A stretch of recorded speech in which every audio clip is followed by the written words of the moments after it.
Começando mais um podcast da Sociedade Metamorfoses, hoje com um convidado especial, uma nova etapa que a gente está iniciando, que é trazer algumas feras para conversar com a gente. Antes de eu iniciar o podcast, só fazer aquele pedido padrão de curtir o episódio, de compartilhar, de seguir o canal, ativar as notificações. Acho que eu não esqueci nada, né? Chato pra cacete fazer esse negócio, né? O operador ri ali, eu já perco a linha. Falar isso na frente dele é difícil. É muito difícil. Depois de ver o Pablo falando, é complicado, né? Eu vou contratá-lo para fazer a abertura do nosso podcast. Gulu, acho que ninguém é melhor do que você para falar inicialmente do convidado. Maravilha, Ney. Bom, chegamos nessa nossa etapa já com o pé direito, né? Um convidado de peso, porque o Ney é um profissional diferenciado por vários motivos, mas um deles é que ele tem uma vida acadêmica de estudo, de pesquisa muito intensa e um atendimento também bem intenso. Então, ele está nas duas pontas e isso é uma raridade. Então, não vou demorar tanto aqui, vou deixar ele se apresentar. Ney Mesiar, grande fisioterapeuta, grande amigo. Prazer, Ney. Muito obrigado pela tua presença. Eu que agradeço, uma honra estar aqui dando no primeiro, né, convidado aí de vocês. Primeiro convidado. Obrigado por esse convite. Estou um pouquinho, vou relaxar aos poucos, porque depois desse longo período na pandemia, né, de interações mais online. Né, ali na tela, que ninguém sabe como você está muito, né, não dá para perceber muito bem, né, o seu gestual. Estou voltando aqui tendo essa primeira experiência, né, de gravar um podcast sobre um assunto que é realmente o meu assunto, tanto da prática clínica quanto em termos de pesquisa, né? Então estou ali teu dia a dia, né? Dia a dia, né? Então, se apresenta, fala com sua profissão. Então, eu sou fisioterapeuta há fazer 25 anos. Sou professor do programa de mestrado e doutorado em Ciências da Reabilitação da Uniswan e estou aí tanto atendendo pacientes, né, divido meu tempo em atendimento de pacientes principalmente com dores crônicas de coluna, dores musculoesqueléticas em geral, mas meu foco maior é dor crônica de coluna. Tenho alguns pacientes agudos também que me procuram. Claro que os crônicos, né? De vez em mexe agudizam, né? E faço pesquisa, né? Na área, oriento aluno de mestrado e doutorado, sempre com essa visão, né? Com a visão biopsicossocial aplicada, né? À prática clínica, e estou aí desde... Meu doutorado foi em epidemiologia, na verdade, saúde coletiva no IMS, no Instituto de Medicina Social da UERJ, né, área de concentração em epidemiologia, e desde então eu estou aí tentando, de alguma maneira, contribuir para diminuir esse fardo que são as dores crônicas de coluna aí no mundo, né, e tentando desenvolver intervenções mais efetivas, né, para ajudar esses pacientes, ajudar os meus pacientes ali que eu estou atendendo e tentar, através da pesquisa, ajudar de uma forma geral em termos de tanto de saúde pública, mas também aquele atendimento individualizado, né, com uma visão um pouco diferente. Eu acho que a gente precisa aí evoluir bastante, né? Beleza, Ney. Então, para continuar essa tua apresentação, queria que você contasse um episódio da tua carreira que eu conheço, mas já acho que vai ser interessante para o nosso público conhecer, que foi a sua transição da estabilização segmentar para a abordagem biopsicossocial. Tá? Você pode ficar tranquilo, conta aí, que acho que é interessante essa passagem. Acho que antes de contar a transição, explicar um pouquinho o que seria a estabilização segmentar. É uma boa. Claro. Uma boa. Claro, então, eu, durante muitos anos, né, eu atendia pacientes agudos, né, dores lombares agudas. A minha formação inicial foi osteopatia e era muito bom, né, ter aquele resultado com um paciente que chega travado, com uma dor lombar localizada, e aí quando você faz uma manipulação e ele sai do consultório se sentindo que a mobilidade está melhor, né, eventualmente uns milagres, né? Uhum. Que e aí a pessoa sai dali, cria uma expectativa enorme no próximo paciente, mas às vezes o próximo paciente era crônico. Pessoa que estava com, sei lá, 5 anos de dor e achava que Com a a manipulação manipulação ia ia resolver, né? resolver. E aí vinha aquela grande frustração, né? De não ter um Sua e bom do resultado. paciente, né? Exato. E eu comecei a buscar coisas diferentes, né? E aí entendi que o exercício era fundamental para os pacientes crônicos, principalmente. E na estabilização, eu encontrei na estabilização segmentar, né? E ali, estabilização segmentar e dinâmica, vem um pouco ali do grupo das ideias do Paul Rhodes, das ideias da Shirley Sahlman também. E nessa época eu dava aula na pós, dava aula numa pós que era estabilização segmentar e dinâmica, de lombar, de cervical. E isso me fez, de certa maneira, achar que tem uns resultados estão melhorando com os pacientes crônicos, né? Porque às vezes faz uma manipulação, mas o que ele precisa mais é de exercício e tentava ser um pouco mais centrado no paciente em termos de disfunções, né? Mas naquela época não se considerava nada o que o paciente, o comportamento, né? As crenças dos comportamentos, né? As atitudes em relação à dor, essas questões psicossociais eram completamente ignoradas. E o foco ainda era muito na biomecânica. E aí, quando eu fiz o mestrado, eu vi que, cara, tem uma coisa errada aqui, né? Todo mundo fala que é um grande... a forma que a gente lida com pessoas com dores lombares, crônicas principalmente, inicialmente, ela está fadada ao fracasso, né? Então, o modelo biomédico para tratar, né, com a visão de ou eu tomo remédio, ou eu faço exame, ou eu faço injeção, né, epidural ou cirurgia. Ele mostra que não tem um resultado em termos de redução de incapacidade. E aí eu vi aquilo ali e falei, poxa, acho que precisa realmente ter uma mudança, né? E via também a dificuldade dos pacientes crônicos que batiam no meu consultório e eu ficava ali patinando e achava que era um tratamento longo, né? Tinha um pouco aquela visão, ele vai precisar melhorar o condicionamento físico e só daqui a algum tempo pode ser que com esse resultado ele comece a melhorar. Até que em 2014, depois de terminar o doutorado, eu resolvi, lendo vários artigos, um pouco antes disso eu já tinha lido vários artigos sobre terapia cognitivo-funcional, né, sobre CFT. O grupo do Peter O'Sullivan, né, que é um fisioterapeuta australiano, né? E na verdade ele é neozelandês, só que depois passou a ser professor da Universidade de Curtin University no oeste australiano. Aquela área lá produz muito. Desde a Austrália como um todo realmente é impressionante. O Rhodes é de lá também. Né? Também é de Queensland. A Austrália é realmente, nessa visão biopsicossocial, eu acho que é pioneira, de certa maneira, né? E aí vem o Peter O'Sullivan com essa ideia, né? Vários editoriais ali, tem um editorial que me marcou muito no British Journal of Sports Medicine, que ele fala que precisa mudar essa visão, precisa migrar para uma visão biopsicossocial. Só que eu achava aquilo assim, parece muito bonito, né, na teoria, mas como que a gente faz isso na prática, né? Como que a gente consegue implementar um atendimento centrado no paciente, né, com essa visão biopsicossocial? E eu fiquei muito curioso.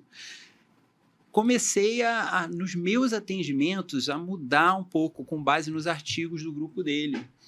Até que uma paciente que tinha vindo, ela era uma brasileira, tinha vindo dos Estados Unidos para tratar no Brasil uma dor crônica, até que ela falou assim, joguei uma caneta no chão, pedi para ela pegar, e ela parou assim, eu posso ir? O meu disco não vai sair para trás?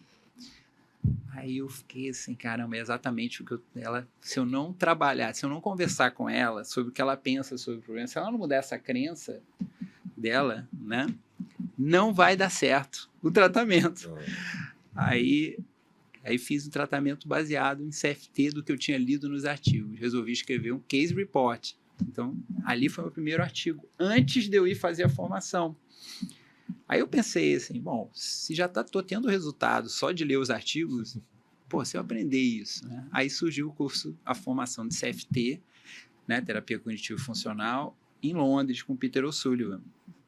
Aí eu me lembro que em 2014 fui para lá, era o único brasileiro, o único da América do Sul na época. Tinham mais de, sei lá, umas 150, 200 pessoas no Royal Free Hospital lá em Londres, com assim, aquele auditório, né? E ele atendendo os pacientes, atendia os pacientes ali ao vivo. Aí, cara, tudo que eu já tinha lido na base teórica e já estava aplicando, eu aperfeiçoei após o curso. Aí comecei a ter resultado com paciente crônico que eu não tinha, então, né? Até então não tinha, estava começando a ter com as leituras. E foi realmente muito impactante, violou bastante as minhas expectativas. E aí eu pensei, caramba, dá para tratar com a visão biopsicossocial. Então, falei, aquela minha inquietação, né, de que, cara, como é que eu trato o paciente crônico? Ela diminuiu bastante.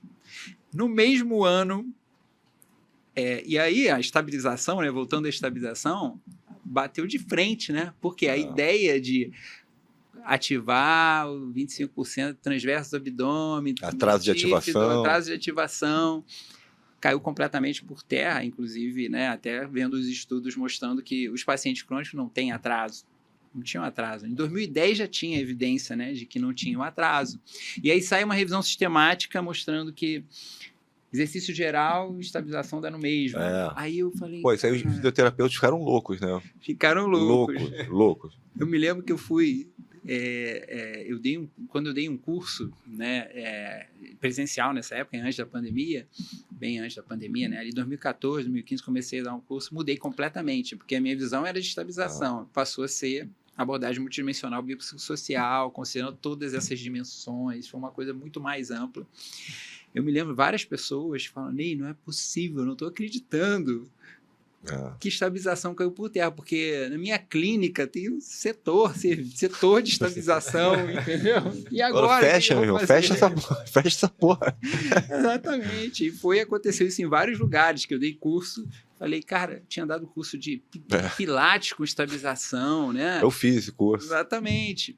E aí mudou muito, muito a visão, porque aí passou a ser uma visão de que a gente precisa manter a posição neutra da coluna o tempo todo, joga para os quadris, né? É um pouco a visão da Shirley Sarma, né? Joga para os quadris e... McGill também. McGill também, nossa. E aí eu fui, relaxa, diminui a atividade, porque a gente começou a ver que tem aumento de atividade nos músculos superficiais. Você vai fazer um tratamento centrado em cada um, né? Cada pessoa às vezes tem uma disfunção, né? E aí a gente tem uma classificação, né, de disfunção de controle, que é quando você tem o movimento não está restrito, não existe restrição, mas existe dor numa direção, que é muito mais porque a pessoa frequenta muito aquela direção e frequenta pouco do que tem falta de movimento. E aí a gente precisa redistribuir o movimento, quadril, torácica, diminuir a atividade dos músculos do tronco, né, diminuir o medo, né? E a gente viu aquela relação do medo com o movimento, né? Claramente. Isso daí também foi um grande diferencial, né? Até então, ficava aquela visão biomecânica, mais, o movimento está aqui, está estranho. Ok, tem que redistribuir, tá. Mas se o paciente está morrendo de medo, catastrofiza e tem um aumento de atividade de músculos do tronco, será que vai adiantar eu pedir para ele fazer um exercício, para ele se expor, mas morrendo de medo? Então, foi muito por aí, né? Vendo na prática clínica um resultado dessa mudança de paradigma muito grande, né? E em termos de estabilização e indo para o modelo biopsicossocial, centrado no paciente, levando em consideração as evidências científicas, né? E outra coisa também, né? Que sai um pouco da supervalorização, sai muito, né?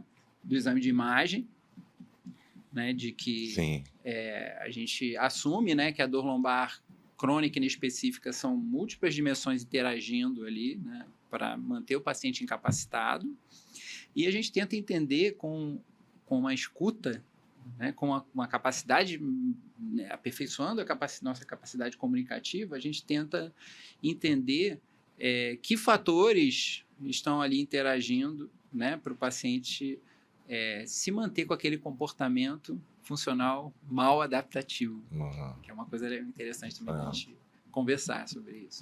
Deve ter sido engraçado, né? Você fazendo curso de estabilização, aí um ano depois, sei lá, eu falo, galera, não é isso, agora deve ter ficado assim, o mesmo cara falou assim. Sim, sim. Mas é isso que eu falo, né, Ney? Alan, eu já comentei aqui, eu falei com o Ney que isso é um caso clássico para mim de honestidade intelectual, né? Ele já estava com a vida dele toda voltada para a estabilização segmentar, e aí ele enxergou, o nosso último episódio que a gente estava falando da verdade de Sócrates, é isso, né? Quando ele viu que não era aquilo, ele não teve um menor receio de virar o leme, né? E ir para um outro... Fez o que a maioria faz, Gulu, que é pegar o mecanismo que ele está analisando e pegar a realidade e tentar ajustar dentro do mecanismo. Ele fez o contrário, que é o honesto, que é entender a realidade e como é que agora eu vou explicar e vou me ajustar e, a partir dela, continuar a minha intervenção.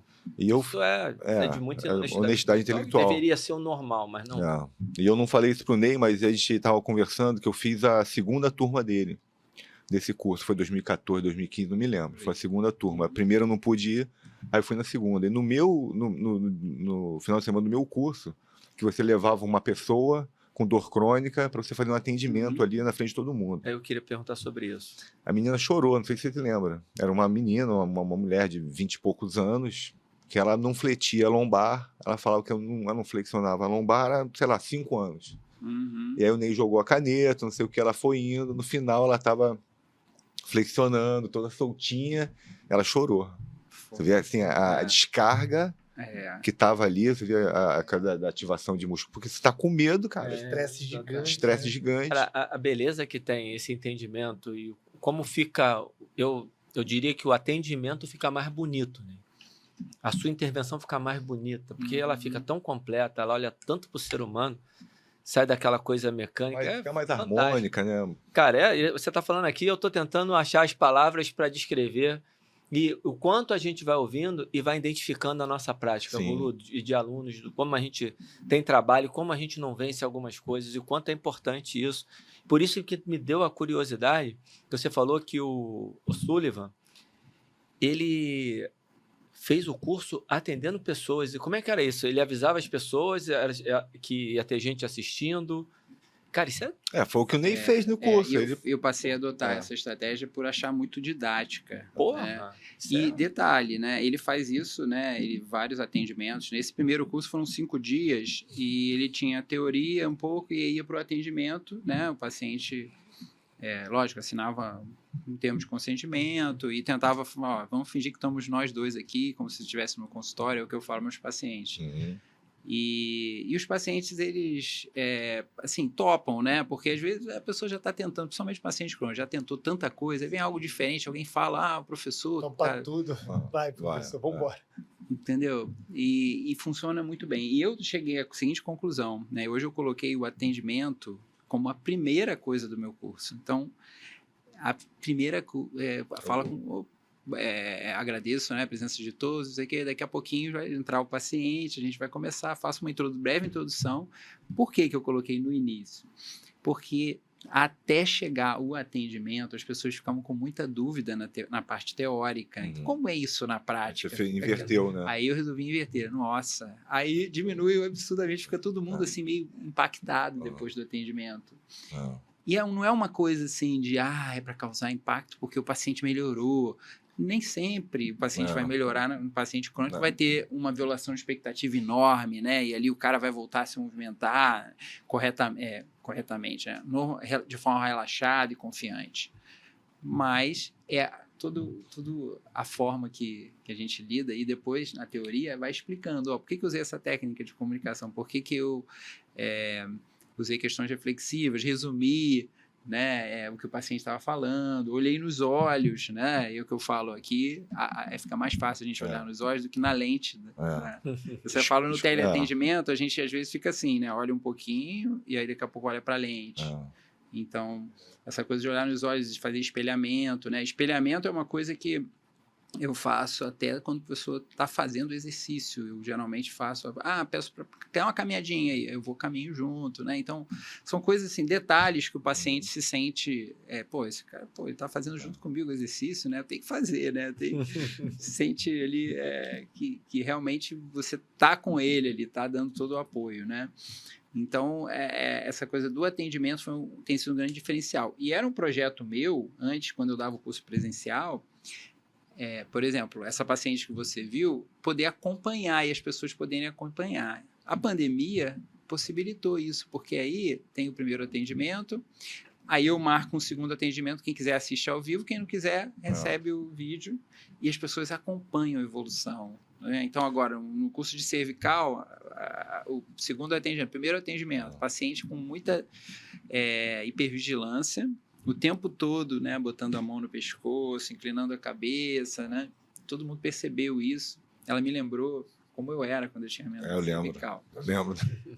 E aí, dores em todos os movimentos dolorosos, mas sem uma limitação, sem uma disfunção de movimento, né? Sem uma restrição, mas dolorido, tanto para rotação, flexão, extensão. E eu fiquei muito assim, eles vão achar estranho, porque eu não passei nenhum exercício para a cervical em si. Eu achei ela tão hipervigilante que eu falei, o que eu quero é que ela tire o foco. Entenda, né? Tire o foco, crie uma boa aliança terapêutica, relaxe. Passei um exercício só mais de relaxamento, pedi para ela não ficar, sentar mais relaxada, não ficar corrigindo a postura o tempo todo, várias coisas nesse sentido. Aí no segundo atendimento, a paciente voltou muito melhor e aqueles movimentos que estavam dolorosos praticamente diminuíram assim, substancialmente, sem eu fazer nada especificamente. Talvez se eu fosse usar alguma técnica, algum método, teria que abordar a cervical e ia poder irritar mais ainda. Porque tanto o tecido como as crenças dela, né? Exatamente. Como o backfire effect. Que então... Exatamente. Então, essa ideia de dar o exemplo, eu acho que ela serve tanto para ensinar as pessoas que estão aprendendo a tratar, né, esse tipo de paciente, quanto ajuda o paciente quando ele vê um outro exemplo de alguém que conseguiu um bom resultado, né? Claro que as pessoas são diferentes, mas paciente que eu atendi ontem, ela, poxa, é difícil de acreditar, né? Eu tenho feito tudo o contrário esse tempo todo, tem certeza? Inclusive, todos os personagens que eu tive mandaram eu manter a lordose em todos os exercícios, todos os movimentos. Então, eu nunca vi ninguém... E eu estou esses anos todos assim. Aí eu falei, você não acha que a sua coluna tá doida para fletir novamente? Ansiosa para se mexer de novo. Essa aqui ela não consegue falar contigo, mas... Ela tá pedindo. E aí você faz faz uns experimentos para ela sentir, né? E aí, às vezes, a ficha cai, né? Às vezes, né, dá aquele clique, realmente faz sentido isso. Cria pelo menos uma dúvida, né? Sai ali com aquela dúvida.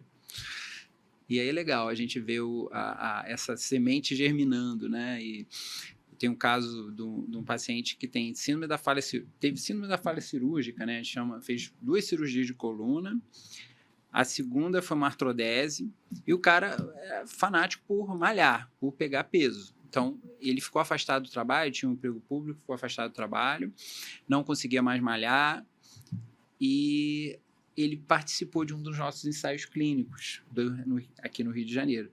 Ele me seguia no Instagram, pediu para participar do ensaio clínico, inicialmente eu nem soube, foi randomizado, caiu no grupo controle, no grupo estabilização e terapia manual. Aí, no meio do estudo, ele chamou o fisioterapeuta do grupo controle, né? E o fisioterapeuta falou, ele quer conversar com você, ele quer te conhecer aqui e tal. Aí foi falar comigo e falou assim, eu acho que eu caí no grupo errado. Aí eu convenci ele para não abandonar. Para não abandonar, fazer o follow-up, e ainda tinha um follow-up de 1 ano, né?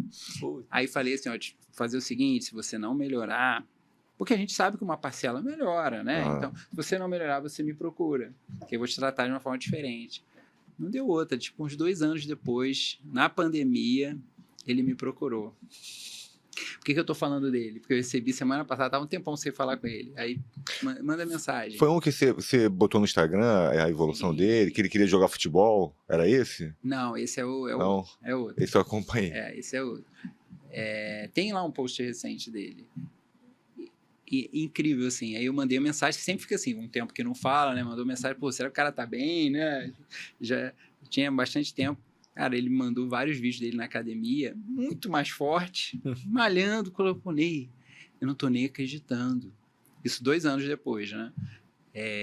Coisa que para mim era impossível. Aqui, tô fazendo agachamento com 20 quilos cada lado, né? E aí foi até interessante que ele falou, tentei fazer com a barra, mas aí voltei pro peso. Aí eu falei, se você para fazer com a barra, você tinha que voltar, estaca zero com a barra e depois evoluir, como a gente fez no supino. Ele, faz sentido. Eu só tive uma dorzinha porque eu tentei passar para a barra, aí voltei para fazer com o peso.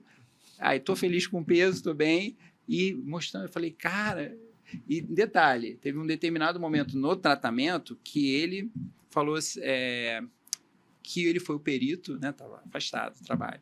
O perito olhou para ele e falou, cara, volta a trabalhar. Porque viu o cara todo saudável, parecendo saudável. Taradão. Né? Falei, pô, que incapacidade é essa? Aí, e é engraçado porque tem vídeo dele lá na parede do quartinho que ele malhava, lá tinha um supino, tinha no pain, no gain. Aí ele, pô, eu até vergonha disso aqui. E detalhe, né? A coisa simples. Como ele colocou lá na escala musculação, eu foquei no que ele queria, né? Centrado no paciente.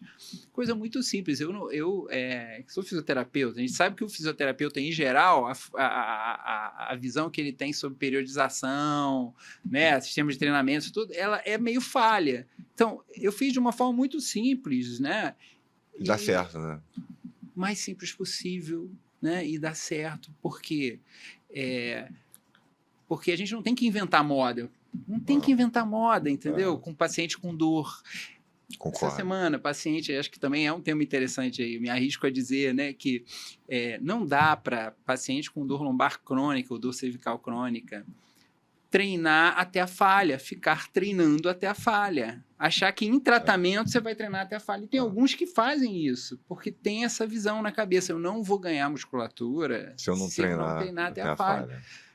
Porra, cara, e aí tem estudos aí, né? Até mostrando que você não precisa ficar na falha, né? Qual a necessidade de... E aí tá ali, toda vez que treina, aí fica cheio de dor. Aí depois disso, o treino faz mal, é ruim, né?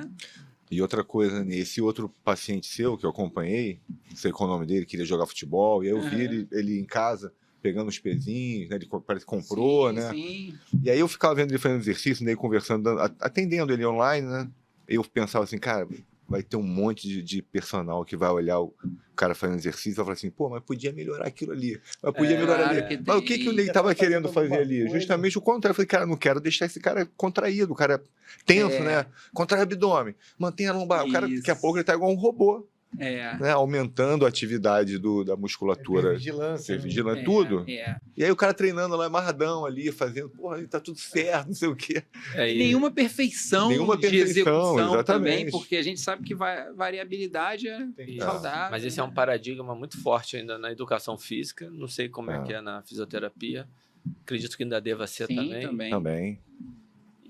E assusta mesmo o cara que tá olhando de fora. Você não recebe mensagem em relação a isso? Muito raro. Cara, eu fiz um post uma vez, eu treinando, e recebi uma mensagem. Essa mão aí tá mal posicionada, a sua escápula tá não sei o quê. Eu falei... Mas eu acho que... Vou continuar treinando, tá? Eu acho que eu tive uma coisa muito interessante que aconteceu essa semana, esses dias, né? Não sei se vocês chegaram a acompanhar, né? Sobre o TechSnack, né? E dor cervical, que a gente sabe que boa parte dos estudos foram no nosso grupo, né? Saiu agora um estudo da Universidade Federal de Santa Catarina, que também não encontrou associação, né? E reforçou isso. Mas o Conselho Federal de Fisioterapia, ele fez um post falando da preocupação que o fisioterapeuta tem que ter com o TechSnack, com a postura. E fez um post e botou no site. Conselho Federal. Federal. Foi muita mensagem. Nossa. Mas muita mobilização. Uma mobilização eu nunca vi. Eu fiquei assim feliz. Já falei, caramba, tem muita gente se mobilizando para tirar o post do ar. E não foi que tirou. Cara, que bom, hein? achei muito legal isso. Eu falei, então tem muita gente já ficando com essa visão. Primeiro, essa visão de que a gente não tem. O fisioterapeuta tem a mania de olhar a pessoa na rua e botar defeito. Ela deve ter dor, porque... A pessoa assim, e a escápula tá ralada. Né? Botar defeito. Eu não sei como que é o educador físico, também deve também faz essa isso. coisa. Menos, mas eu conheço alguns que fazem. Faz sim. Há várias análises. Olha a pessoa andando na rua, já faz uma análise biomecânica e já. Mas o fisioterapeuta, pela formação, faz mais. Falando, ó. O prognóstico. Agora, na questão do exercício, da execução, aí o personal supera.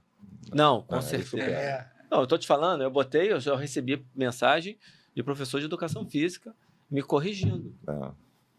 É a maneira do cara querer mostrar serviço também, né? Você fala, faz um movimento aí, fica só olhando, sem corrigir nada, vai parecer que eu não tô trabalhando. E não tem muito tempo que eu tava fazendo isso também. A gente fez pra caramba. Quem não fez? Quem não fez, né? A pessoa fazia uma abdução e você fazia assim, ó. Caralho. Quem não fez?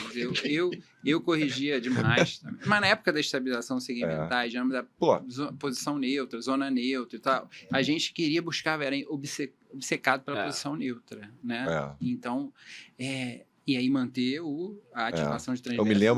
Eu me lembro da bombinha de pressão. Eu entrei na sala de musculação com aquilo. Né? Botava na lombar para ver. Para fazer uma cadeira extensora, não podia mexer a lombar. É o caminho do meio, né? Aristotélico budista. O caminho do meio, sempre do meio, tem que estar estabilizando. Exatamente. E eu tive uma paciente que eu tive a oportunidade, né, tive uma segunda chance com ela, tipo, 15 anos depois, assim. Então, ela foi tratada com estabilização. E eu sempre, vinha na minha cabeça como foi uma falha, eu falhei com ela, não tive resultado com estabilização, ela vivia tendo crises bem agudas, além de uma dor crônica ali, uma dor persistente ali, incapacitante, e nunca voltou a malhar como ela gostaria, fazer exercício na academia, né, livremente, né? Sem aquela preocupação de que não posso isso, não posso aquilo. Até que ela me liga recentemente, agora pós-pandemia, me ligou e eu falei, não acreditei que eu tive essa chance, segunda chance com ela. E aí, cara, impressionante. Tudo aquilo que eu ensinei lá atrás estava enraizado de uma forma, não podia dobrar tinha que usar lombar na posição neutra, estabilização, ela é transverso, motivo. Aí ela falou, mas olha só, o que você fez lá atrás, não, tem resultado sim. Ela achava que eu tive resultado. Inclusive, outras pessoas que eu tratei, que eu conversei, reforçaram tudo que você falou. E eu fiquei assim, sabe, feliz de ter essa oportunidade, mas impressionante como quando ela voltou usando essa outra abordagem e relaxando mais o abdômen, podendo fazer os movimentos de forma um pouco mais natural, ela voltou a dobrar o tronco rapidamente. O primeiro atendimento já voltou, achou meio estranho aqui. Eu falei, vamos condicionar esse movimento. Você pode dobrar o tronco usando a lombar também, né? Pode usar quadril, joelho, lombar, distribui mais esse movimento. E aí fomos treinando.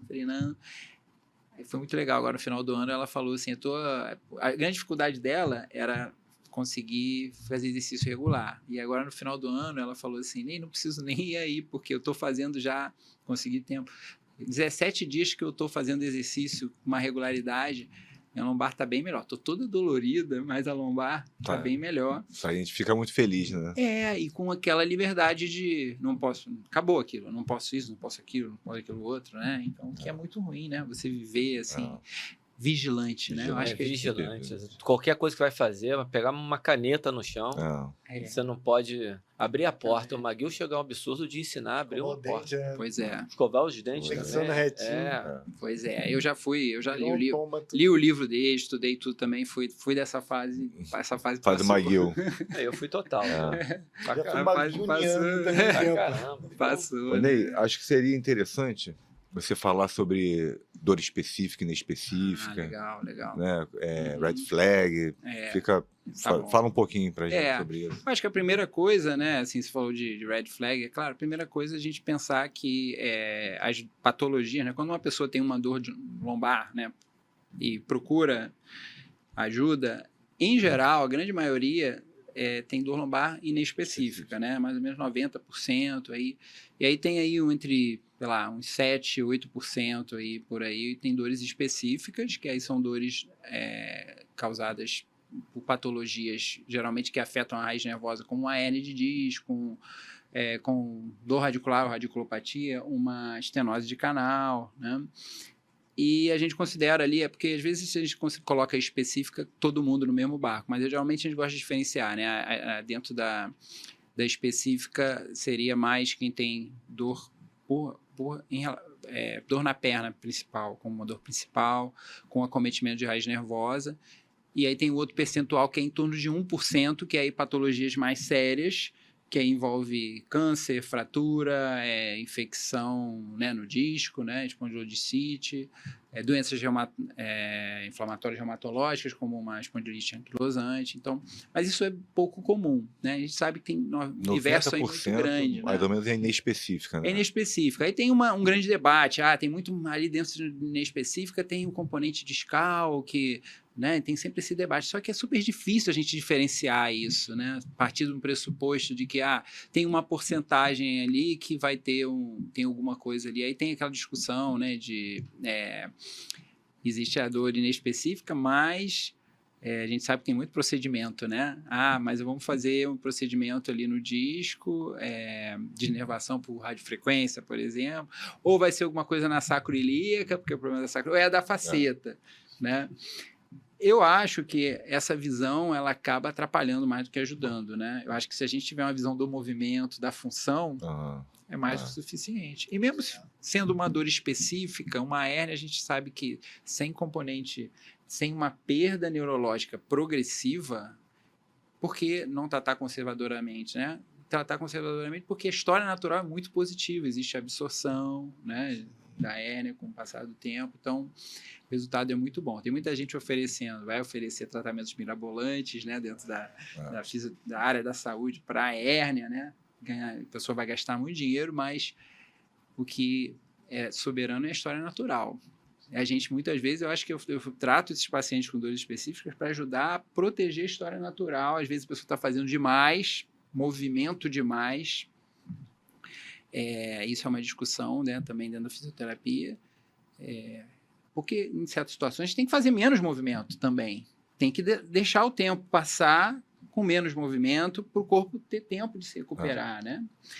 Eu diria que, acho que na educação física também vai ser importante, né, pensar que tem um componente aí de alta autoeficácia, excesso de autoeficácia.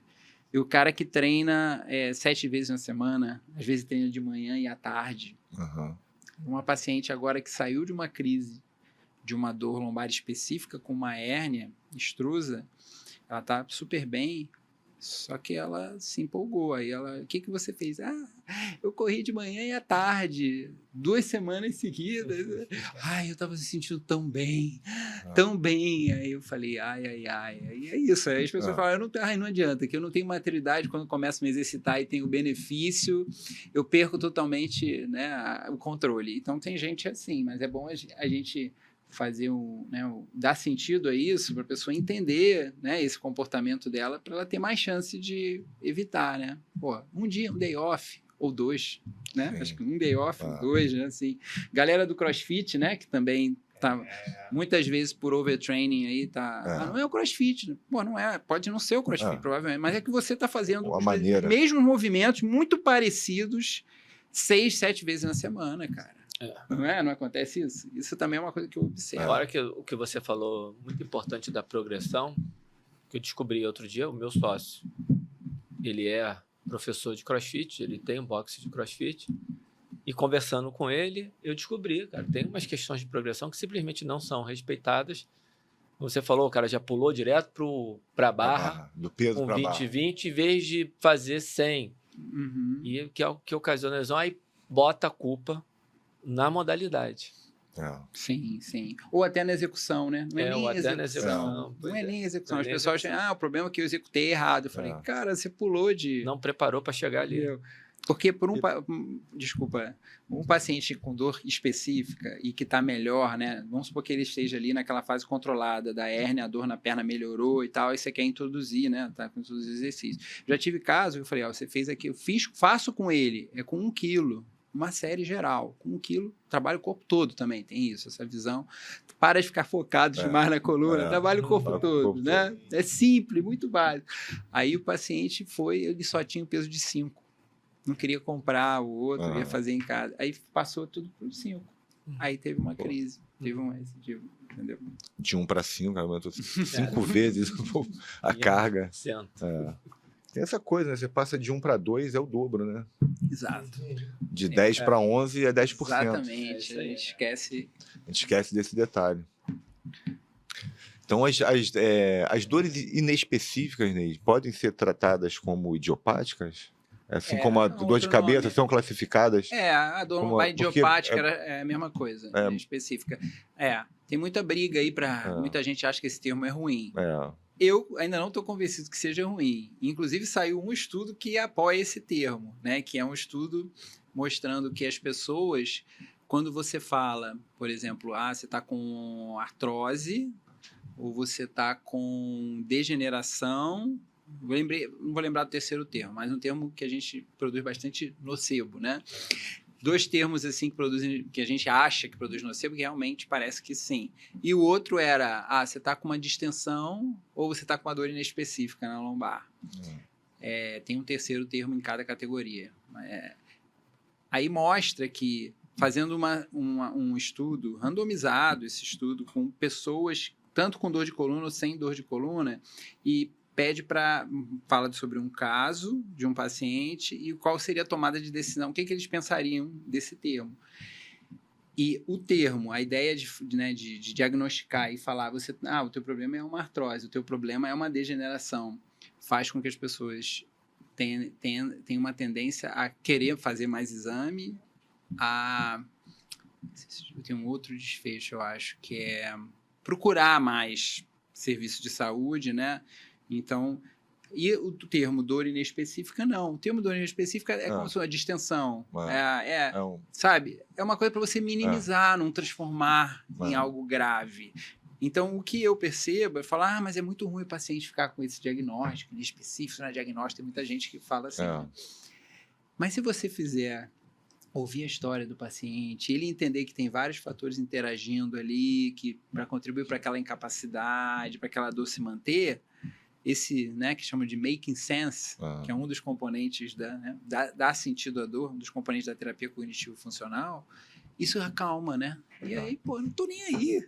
Não tô nem aí qual se eu tenho o nome disso aqui. Eu sei que não é nada grave e eu entendi os fatores que levaram a isso. Então, a maioria acaba se tranquilizando. Eu acho que o principal, né, é você não determinar para o paciente, falar assim, teu problema é esse, sei lá, você está com fraqueza de quadrado lombar, que aí ele vai focar só naquilo. Então, eu gosto do inespecífico, mas como você falou, né, conversando, você sabe a história da pessoa, aí você vai mostrando para ela, para não ficar pensando numa coisa só, que normalmente não é.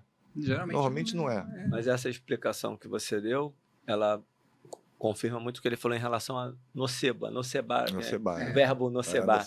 E era exatamente por isso que eu levantei a mão para você, porque a gente tem um público de educação física, de fisioterapia, mas está chegando também uma galera mais leiga. E a gente fala nocebo, o que é nocebo? Você acha que seria legal você explicar o que é nocebo? O nocebo é o placebo do mal. Adorei essa. Então, assim, é algo que... vou dar um exemplo, né, do clássico de nocebo. Fiz um exame de imagem, uma ressonância magnética, e aí fui ao médico, levei, ele olhou e falou, nossa, sua coluna, eu tenho 46 anos, mas sua coluna é de 80 anos. Nossa, isso aí é... E aí, como é que eu pego a minha cervical, olho lá, e o cara fala isso pra mim, como é que eu vou pegar a onda de bodyboard, né? Prancha e pé de pato com... às vezes, né, cair de uma manobra impactante, fazer aquele chicote, como que eu vou conseguir, né, depois que me falaram isso, né? Então, o efeito nocebo muitas vezes você cria uma expectativa de que você está pior do que você, na verdade, está, e aí você fica mesmo, você se sente pior, assim como o placebo, né, que é o inverso, é o contrário. Então, as pessoas estão aí, nocebo é extremamente iatrogênico, né? Eu acho que boa parte do tamanho do efeito, por exemplo, da terapia cognitivo-funcional é neutralizar o nocebo. E eu falo 2 coisas, né, que são fundamentais.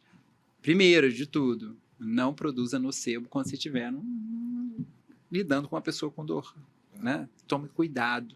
Então, a capacidade comunicativa é muito importante nesse sentido. E um segundo momento, neutralizar o nocebo. Aí você já começa a correr risco do backfire effect. Porque não pode parecer que é psicológico. A dor é psicológica, né? Não é coisa da minha cabeça. Então, a gente tem que tomar muito cuidado. Aí que não cai naqueles casos assim, né? Que o cara quer... esse cara só quer saber de psicossocial, né? Entendeu? Então...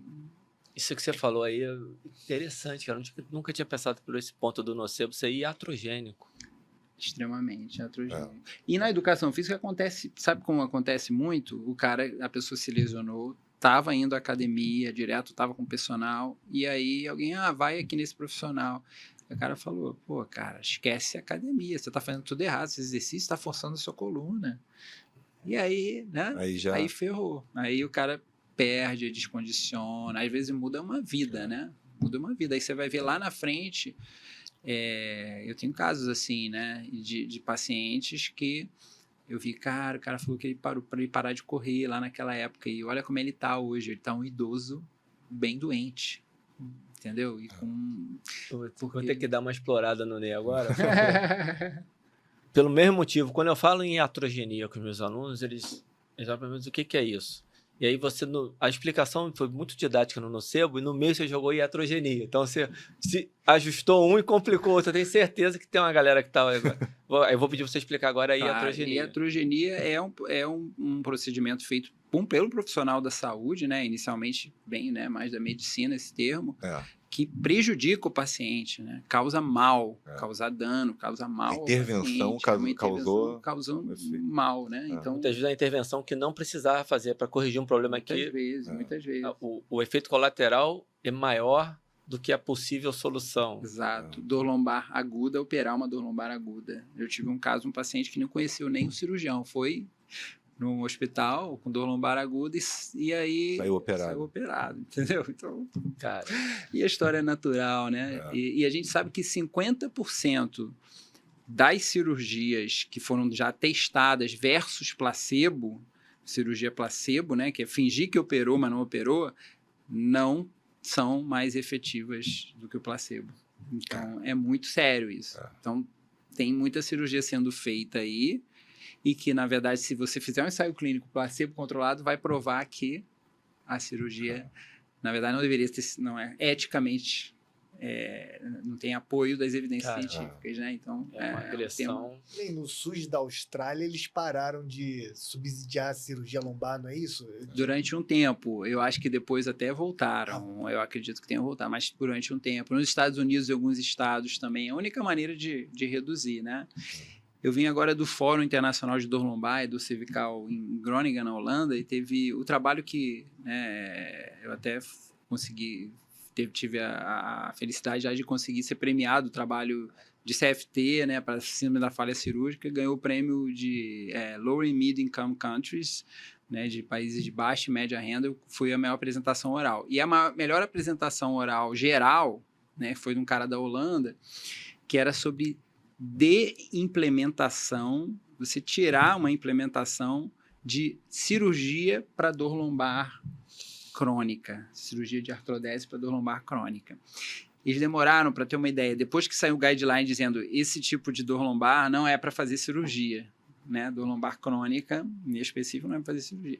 Demorou 17 anos para eles conseguirem tirar isso do SUS de lá, né? Que é totalmente SUS, né? Sim. Então, o negócio é bem difícil. Imagina o que não está acontecendo aqui, né, no nosso país, principalmente quem tem plano de saúde, né? Aqui a gente sabe que é difícil fazer estudos sobre isso, né? A gente ter acesso ao que está acontecendo, mas a gente sabe que tem um excesso de exame, né? Estão lotados aí. A ressonância fazendo de madrugada, cidade, fazendo exame de madrugada. Porque virou um business assim muito forte. Para poder girar, agenda, poder atender. Agenda. Você vê que é muito difícil ver raio-x, né? Raio-x perdeu a graça. Para quem não quis nada. Mas parece que no SUS da Inglaterra também, eles, para ter um exame de imagem, antes tem que passar no fisioterapeuta. Fazer um exame clínico. Exatamente, é mais difícil. Eles economizaram muito dinheiro com isso, porque como resolve Aham. pela clínica, você exclui a Sim, necessidade. sim.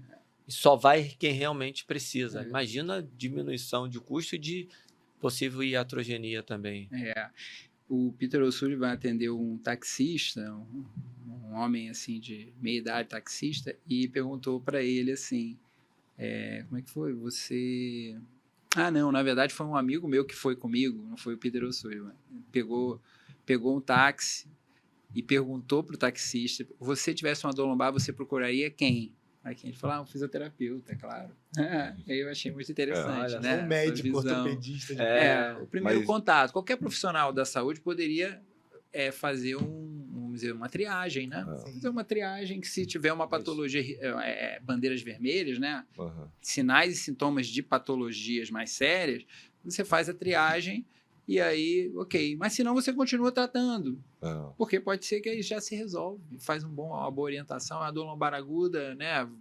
Faz um conselho para se manter ativo, é recomendado. Início, aqueles primeiros 3 dias, de repente, pode fazer e reduzir as atividades, né? Não falo nem repouso, né? Porque senão vão me apedrejar, né?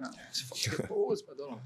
Mas pelo menos uma redução ali das atividades, né? Principalmente as provocativas, inicialmente, e depois se mantém ativo. Isso. E, olha, não tem nada mais sério. Isso aqui. Agora, se você faz a ressonância magnética, e aí, já aquele nocebo ali, quantidade de ó, achados, a lombar, e a probabilidade de ter achado Às vezes o cara fala assim, ó, ih, Ainda faz isso. Né? marca, né? O xizinho. Opera comigo, eu vou te cobrar tanto, né? eu acho que esse movimento, Ney, de confiar no fisioterapeuta, acho que já acontece aqui. Não muito, mas eu já vejo pessoas procurarem primeiro o fisioterapeuta Uhum. para depois, Como outro é que dia. está hoje para vocês? Vocês podem fazer o diagnóstico e pedir exame? A gente até pode pedir certos exames, mas aí a maioria não faz, né? O Ah. plano não cobre, né? Então muito isso, o plano não cobre. Então acaba na prática não adiantando muito. E muitos dos pacientes crônicos já chegam com o exame, né? Acabam chegando já com o exame. E o diagnóstico, sim, firmar o diagnóstico, vocês podem? Na teoria isso é uma briga, né? Que o ato médico, a medicina não quer que a gente... Um lobby mas- gigante. a gente tem o Economizaria tanto diagnóstico... dos planos também. O diagnóstico, vamos dizer assim, cinético-funcional, né? Que daí é mais... É o que eu falo, dor lombar inespecífica, 90%, por que não poder, né? O fisioterapeuta tratar com o primeiro contato, né? Primeira De via. primeiro contato já tem sucesso em outros lugares, né? Redução de exames, de pedido de exame, eu acho que... Eu tive um caso agora de um Não aluno só meu, economia, desculpa, não só economia, como solução mais rápida, mais Solução eficaz. mais rápida, em termos de saúde pública, não tenha dúvida. um aluno meu me procurou, um aluno antigo, né? Estava um tempo sem fazer exercício, aí ele estava com dor lombar. Aí ele ligou para mim e perguntou assim, você acha que eu devo procurar um ortopedista? Aí eu falei que não. Porque ele no telefone já falou que ele não estava com a dor específica. Aí ele foi, tá bom, vou ligar pro meu clínico. Aí eu falei, cara, tá bom, liga pro seu clínico. Aí graças a Deus. Generalista ainda. Não, é do clínico dele, falou assim, não vai no ortopedista não. Procura Meu o teu Deus. fisioterapeuta, porque o ortopedista vai querer achar alguma coisa em você. Nossa, é raro, hein, cara. Aí ele Olha, veio pra mim e falou assim, ó, meu clínico, que é um cara bam, falou a mesma coisa que você. Eu falei, uff.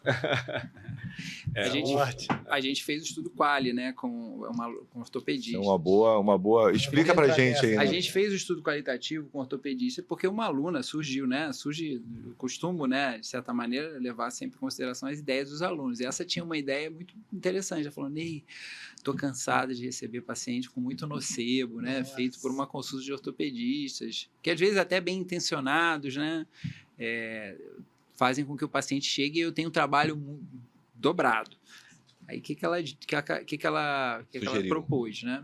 Que a gente fizesse um estudo qualitativo entrevistando ortopedistas sobre a visão dele, a percepção, né? A experiência sobre dor lombar inespecífica, crônica inespecífica. E aí o resultado era o que era previsto, né?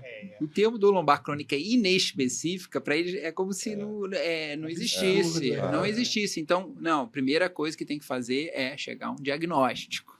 Fazer exame de imagem. Nocebento, provavelmente. Exatamente.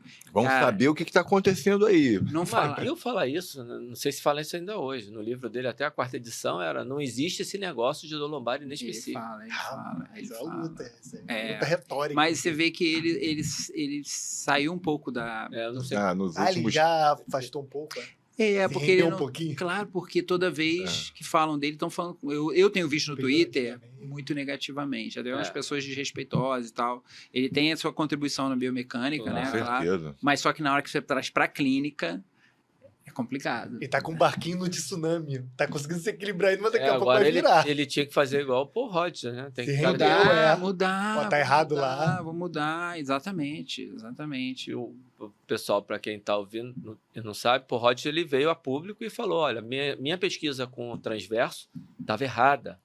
Não é nada daquilo, eu achei que estava no caminho. Tem que ter coragem para É o fazer. que a gente mas estava falando da honestidade intelectual. Exato. Essa coisa do quali, né? O estudo quali é interessante, né? Porque a gente vê exatamente a crença, né? Assim, as percepções, né? A gente fez agora também com os pacientes idosos no estudo, no ensaio clínico, a gente aproveitou e fez a entrevista no início, né? Então, uma aluna minha, Marina Pellegrini, lá de Campinas, ela entrevistou os pacientes idosos com dor lombar crônica. E muito interessante, assim, que são nocebos de anos e anos e anos, né? Uma coisa lá atrás, de 20 anos atrás, que foi um evento de vida produtor de estresse, aquele diagnóstico, aquilo que foi dito, e você não pode mais isso, não, você tem que se afastar do trabalho, sabe? Uma coisa que a gente sabe que poderia ter sido evitada. Então, os idosos com dor lombar crônica, na atualidade, eles sofreram nocebos piores, né? Porque hoje felizmente, a gente está começando a ver uma mudança. É lenta, mas a gente já vê ortopedistas com visões muito boas, né? De, por exemplo, não, espera que a história natural vai melhorar, né? Às vezes eles falham na comunicação, né? E o paciente não se convence. Já tive casos assim, né? Procurar outro ortopedista. Ou até mesmo dizem, esse é ruim porque não fez exame, né? Então, esse é um argumento, né? Não fez exame de imagem, então é mau médico. Então, é um argumento, inclusive, que a gente viu no estudo Quali. É uma crença, né? É uma crença ali. Em contrapartida, eu conheço outros, né, que estão aí, outros ortopedistas que estão lutando para reduzir cirurgia, que às vezes eu conheço um que ele era responsável por julgar se a cirurgia poderia ser aprovada ou não no plano. E ele estava sendo até, de certa forma, perseguido por causa disso, entendeu? 95% da... Imagina. Aí é uma coisa muito complicada isso, né? Porque a gente envolve aí, às vezes, esses...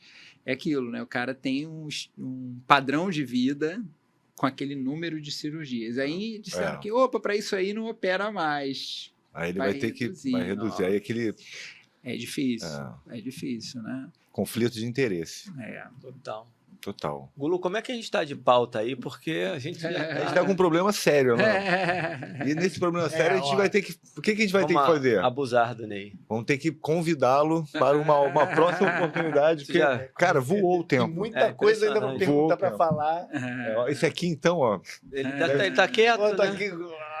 Acho que ele vai para casa. Não, Ney, aqui é para você justamente falar e ficar calado. Ele vai ficar triste. Ele vai ficar triste porque ele vai ficar cheio de perguntas. Porque não perguntou. Que a gente veio ouvir, de fato. Eu me aproveitei bastante aqui as duas explicações, a didática do nocebo e da iatrogenia. Já vou abraçar para usar. Eu demorava o dobro do tempo para explicar a mesma coisa que ele explicou com uma frase. já me resolveu um problema. Então, Ney, para apontar para o final, que já está próximo. Está próximo, não, já estamos no final. Talvez o Ney explicar um pouco como é que ele faz para fazer os estudos qualitativos. Porque tem muita coisa ainda, não vai dar para fechar. Calma. Então, ele não está caminhando para o final, a gente está no final. Então, eu vou falar ser rápido. Você explica aí, só explica isso e a gente já tem que se despedir. Que nem eu fiz mestrado lá no FRJ em controle motor. E eu tô na fase, tô entre provas de doutorado, tô na última fase agora, legal. E lá é muito quantitativo. Eu quero saber como é que tu fez o qualitativo para talvez eu até implementar no meu doutorado. Aí é pessoal, né? Tá todo mundo no pessoal aqui, ó, aproveitando. Eu tava falando, a gente estava conversando antes de chegar aqui, né, sobre isso, a minha experiência, né, e eu tava sentindo, né, que, poxa, o Quali, ele é muito parecido com a nossa entrevista no CFT, é muito parecido a você entrevistar o paciente, né? E aí depois faz a transcrição. Questionário. É. Qual é, basicamente, questionário? Algumas questões, e aí você vai, né, coletar, vai gravar, né? Vamos supor, vamos fazer um quálido que foi esse nosso podcast. E aí vai ver o que se repete mais, né? Na verdade, aí vai definir, tem análise temática, né? Definir temas, né? E aí vai usar as nossas falas, né? Eu estava falando para ele, às vezes o quali é legal que, ao invés de você ver tabelas, né? Gráficos, você vai ver as falas dos pacientes sobre as principais falas sobre aquele tema, o que mais se repetiu. Então, tem várias técnicas. Tem softwares que fazem isso, né? Mas tem análise artesanal. A análise mais artesanal é você fazer reuniões com as pessoas para definir... Né? A primeira etapa, na verdade, é você fazer a transcrição. Gravou, né, a entrevista, saber fazer a entrevista para conseguir aprofundar aquilo que você quer saber, né? Você tem que usar mais perguntas abertas, né? Esse suporte que a gente teve da professora Natália Costa, que é uma fisioterapeuta que foi para a Austrália já há cerca de 10 anos e, inclusive, foi orientada pelo Paul Hodges no doutorado. E ela foi para o lado de quali. Hoje ela é uma das maiores especialistas em estudo qualitativo em dor. Publicou recentemente um estudo na PEN, um estudo quali, com um N de 15 participantes, uma coisa assim, né? Que a gente achava um negócio, né? Para quem está na área quant, acha isso. Caramba, como pode? E ela faz um tipo de análise, né? Mais artesanal, né? Como eu falei, ela não usa software. Então, é mais essas reuniões e aí você... Primeira coisa é saber entrevistar, saber se aprofundar, né, na entrevista. É uma coisa muito parecida com o que a gente faz com a entrevista com o paciente, só que a gente não pode... Com o paciente, muitas vezes na entrevista, a gente está tratando já, de certa maneira. Né? No qual você tem que ser totalmente imparcial, porque você está entrevistando somente, você só quer coletar o máximo de informação, né? Nas duas situações não tem que ter nenhum tipo de julgamento, né, de certa maneira, né? Mas aí você gravou aquilo tudo, né? Aí você bota, aí tem software para fazer transcrição. Faz a transcrição. Ali você começa a ler aquilo ali e pega códigos, começa a codificar. Códigos são pequenas frases, pequenos trechos que falam sobre determinados assuntos. Aí você pega o código e aí explica o que é o código. E aí depois, o que você vai fazer? Você vai pegar e criar categorias, pegar esses códigos e jogar em categorias.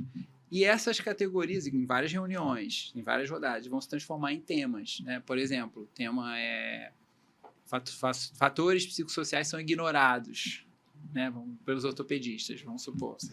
Fatores, talvez psicossociais nem foram totalmente ignorados, mas fatores cognitivos foram ignorados, sabe? O que o paciente pensa, acredita, a crença do paciente sobre o problema foi ignorado. Então, isso foi uma das coisas que a gente chegou à conclusão. E aí tem lá, aí você pega trechos das entrevistas, né? Então, é um estudo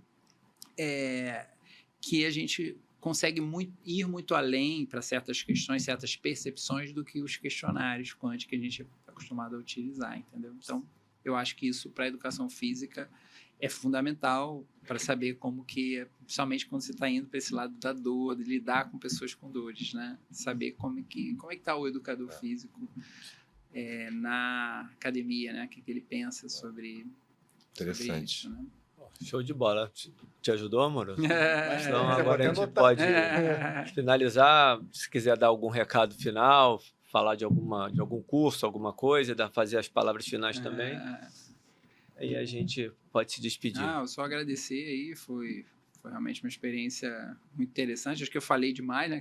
Mas geralmente, pô, veio aqui para isso, né? Não, isso, era isso que a gente queria. Assunto, né? Então, que bom aí. E obrigado aí pela oportunidade. Maravilha. E além do Instagram, que a gente já mostrou aqui embaixo, o pessoal que está assistindo no YouTube ou mesmo no Spotify já tem o vídeo, tá lá o nomezinho, o Instagram, tem algum lugar onde se encontra, tem agenda de curso, você tem feito curso, tem dado os curso? Meus cursos eu divulgo tanto no Ney Mesiá e no Desligador do Instagram, né? Em geral, tá ali. Ney Mesiá também está no Facebook, tem um canal no YouTube também que tá meio devagar, mas tem algumas coisas lá, os principais vídeos acabam indo para lá, né? Tem tempo que eu não atualizo, mas deveria atualizar. Mas é isso, e tá ali, eu sempre divulgando, né, esses eventos. Perfeito. A gente pode deixar gravado aqui que vai ter um segundo mais pra frente? Pode. Vamos precisar que dê um segundo, cara. Tá aqui passando mal. É, passou rápido Ei, demais. vamos precisar que Passou você muito venha, rápido. Pelo amor de Deus. Ney, obrigado aí pela sua Cara, presença. muito obrigado. mesmo. A gente sabe da tua agenda, Fantástico. sabe? Até a próxima a gente obrigado. combina com direitinho mais pra frente, Sim, pra poder... Sei que sua agenda é complicada. Então, Pessoal, por não isso, é fácil ter uma pessoa como o Ney aqui, então a gente se sente muito honrado. prestigiado e honrado de poder contar com a tua presença e já saber que vai poder contar de novo. próximo- Muito obrigado eu mesmo, Ney. agradeço. Obrigado a você que assistiu até o final. Aproveita, curte, compartilha. Considere seguir o canal e fazer parte da nossa assinatura, onde vai ter conteúdos mais aprofundados ainda, coisas mais específicas daquilo que a gente vem trazendo aqui nesses podcasts. Um abraço e até a próxima. Abraço. Um abraço.